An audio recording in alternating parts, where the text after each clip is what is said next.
दोस्तों नमस्कार, आप सबका स्वागत है आपके अपने चैनल में। मेरा नाम है डॉक्टर पल्लव गोस्वामी और आज हम बात करने वाले हैं हमारे पहले अध्याय के तीसरे भाग की, जहां पर कामदेव के आश्रम से संबंधित कुछ सूचनाएं आपको मिलेंगी और ताड़का के वध की कुछ बातें हम इसमें अध्याय में करेंगे। ताड़का एक वह राक्षसी थी जिसके उपद्रव के कारण बहुत सारे ऋषि मुनि परेशान थे और किस प्रकार प्रभु श्री राम ने ताड़का से इन सभी ऋषियों को मुक्ति दिलाई, ये सारी कहानी हम आज के इस अध्याय में आपके साथ वर्णन करेंगे। तो आइए और शुरू करते हैं आज के इस अध्याय को। भाग 1 अध्याय 3। पिछले अध्याय में आपने देखा कि किस प्रकार प्रभु श्री राम और उनके छोटे भाई लक्ष्मण सरयू नदी के किनारे रात्रि को विश्राम कर रहे थे। अब बात आती है सुबह की। दूसरे दिन ब्रह्म मुहूर्त में निद्रा त्याग कर मुनि विश्वामित्र तृणशैयाओं से विश्राम करते हुए राम और लक्ष्मण के पास जाकर बोले, हे राम लक्ष्मण, जागो, रात्रि समाप्त हो चुकी है। कुछ ही काल में भास्कर उदित होने वाले हैं और जिस प्रकार से वे अंधकार का नाश करते हैं और समस्त दिशाओं में प्रकाश फैलाते हैं, उसी प्रकार तुम्हें अपने पराक्रम से राक्षसों का विनाश करना है और अपने सभी कर्मों से निवृत्त हो जाओ, संध्या की उपासना करो और अग्निहोत्री आदि देवताओं को प्रसन्न करो, आलस्य छोड़ो। गुरु की आज्ञा प्राप्त होते ही दोनों भाइयों ने शैया त्याग कर दिया और नित्य क्रम और स्नान ध्यान से निवृत्त होने के बाद मुनिवर के साथ गंगा तट की ओर चल दिए। वे गंगा और सरयू के संगम, जहां ऋषि मुनियों के तपस्वियों के सुंदर आश्रम बने हुए थे, वहां पहुंच गए। एक अत्यधिक सुंदर आश्रम देखकर श्री रामचंद्र ने गुरु विश्वामित्र से पूछा, हे गुरुवर, यह परम रमणीक आश्रम किन महर्षि का निवास स्थान है? के प्रश्न के उत्तर में ऋषि विश्वामित्र ने बताया, हे राम, यह एक विशेष आश्रम है। पूर्व काल में कैलाशपति महादेव ने यहाँ घोर तपस्या की थी। संपूर्ण विश्व उनकी तपस्या को देखकर विचलित हो उठा और उनकी इस तपस्या से देवराज इंद्र भी भयभीत हो गए और उन्होंने शंकर जी को इस तप को भंग करने का निश्चय किया। इस कार्य को करने के लिए उन्होंने कामदेव को नियुक्त कर दिया। भगवान शिव पर कामदेव ने एक के बाद एक कई बाण छोड़े, जिनसे उनकी तपस्या में बाधा पड़ी। इन सब से क्रुद्ध होकर महादेव ने अपना तीसरा नेत्र खोल दिया और उस तीसरे नेत्र की तेजोमय ज्वाला से जलकर कामदेव भस्म हो गए। अब देवता होने के कारण कामदेव की मृत्यु नहीं हुई, लेकिन शरीर नष्ट हो गया। इस प्रकार अंग नष्ट हो जाने के कारण उनका नाम अनंग रखा गया और इस स्थान का नाम भी अंग देश रहा। यह भगवान शिव का आश्रम है, किंतु भगवान शिव के द्वारा यहाँ पर कामदेव को भस्म कर देने के कारण से कामदेव का आश्रम भी कहा जाता है। गुरु विश्वामित्र के आदेशानुसार सभी ने रात्रि को वहीं विश्राम करने का निर्णय लिया और लक्ष्मण दोनों भाइयों ने वन से कंदमूल लाकर मुनिवर को समर्पित किए और गुरु के साथ दोनों भाइयों ने प्रसाद ग्रहण किया। तत्पश्चात स्नान, संध्या, उपासना आदि से निवृत्त होकर राम और लक्ष्मण गुरु विश्वामित्र से अनेक प्रकार की कथाएं और धार्मिक प्रवचन सुनते रहे। अंत में गुरु की यथोचित सेवा करने के पश्चात आज्ञा पाकर वे परम पवित्र गायत्री मंत्र का जाप करते हुए तृणशैयाओं पर जाकर विश्राम करने लगे। बाद राम और लक्ष्मण गुरु विश्वामित्र के साथ सरिता तट पर पहुंचते।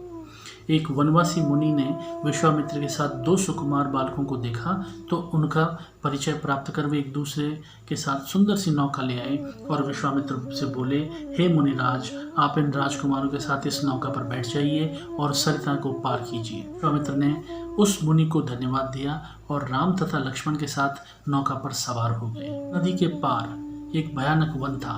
उस वन को देखकर राम बोले, हे गुरुदेव, यह तो बड़ा भयंकर वन है। सभी ओर सिंह, व्याघ्र आदि हिंसक पशुओं के दहाड़ने, हाथियों के चिंगाड़ने की ध्वनि आ रही है। जंगली सुअर, भालू, वन भैंसे आदि वन्य प्राणी भ्रमण करते दृष्टिगत हो रहे हैं। वनों की सघनता के कारण सूर्य का प्रकाश भी इस वन के भीतर घुसने का साहस नहीं कर पा रहा है और इसी कारणवश चारों ओर अंधकार हो गया है। इस दुर्गम वन का नाम क्या है? राम के इस प्रश्न पर विश्वामित्र ने उत्तर दिया, हे राघव, पूर्व काल में इस स्थान पर वन न होकर मलदा और करूप रूप नाम के 2 बड़े समृद्ध राज्य हुआ करते थे। दोनों ही ऊंची अट्टालिकाओं, विथिकाओं और सुंदर पथों से सुशोभित थे तथा धन धान्य और समृद्धि से परिपूर्ण थे। दूर दूर के व्यापारी यहाँ पर आते थे और व्यापार करते थे, किंतु ताड़का नाम की एक यक्ष कन्या ने उन दोनों राज्यों का विनाश कर दिया। ऋषि विश्वामित्र ने आगे बताया, ताड़का एक साधारण स्त्री न होकर सुंद नाम के राक्षस की पत्नी है और मारीच नाम के राक्षस की माता है। उसके शरीर में 1000 हाथियों का बल है और वह अत्यंत पराक्रमी और शक्तिशाली है। इस प्रदेश को नष्ट करने के पश्चात ताड़का ने अपने पुत्र मारीच के साथ मिलकर यहाँ के समस्त निवासियों को मारकर खा डाला। अब उनके भय से यहाँ से 2 कोस दूर तक कोई भी मनुष्य दिखाई नहीं देता, न ही किसी मनुष्य की परछाई दिखाई देती है। भूलवश यहाँ यदि कोई आ भी जाए तो जीवित नहीं लौटता।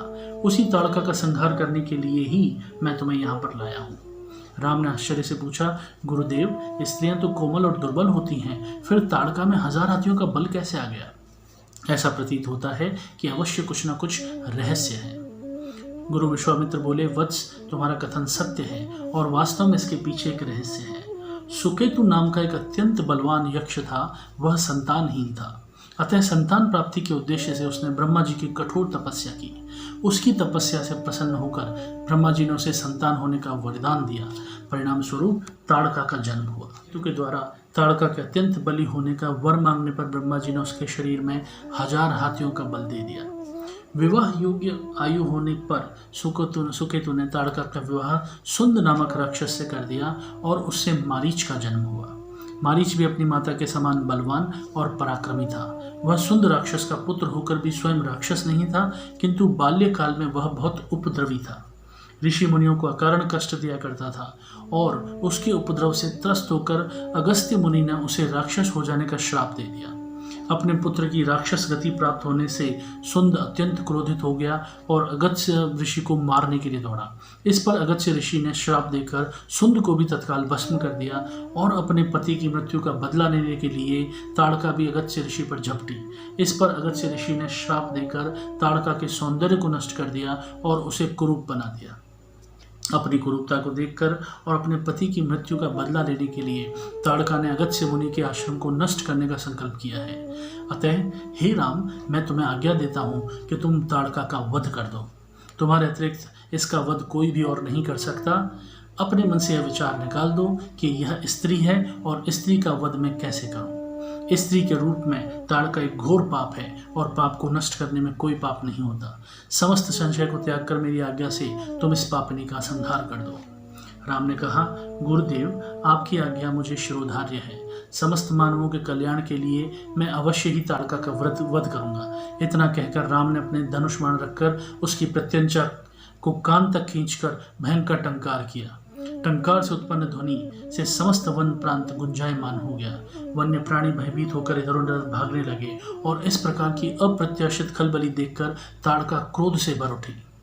धनुष्टा ने राम को देखकर इस विचार से कोई अपरिचित नहीं था कि वह क्या करने वाले हैं। राम पर वार करने के लिए वह तीव्र गति से उन पर झपटी।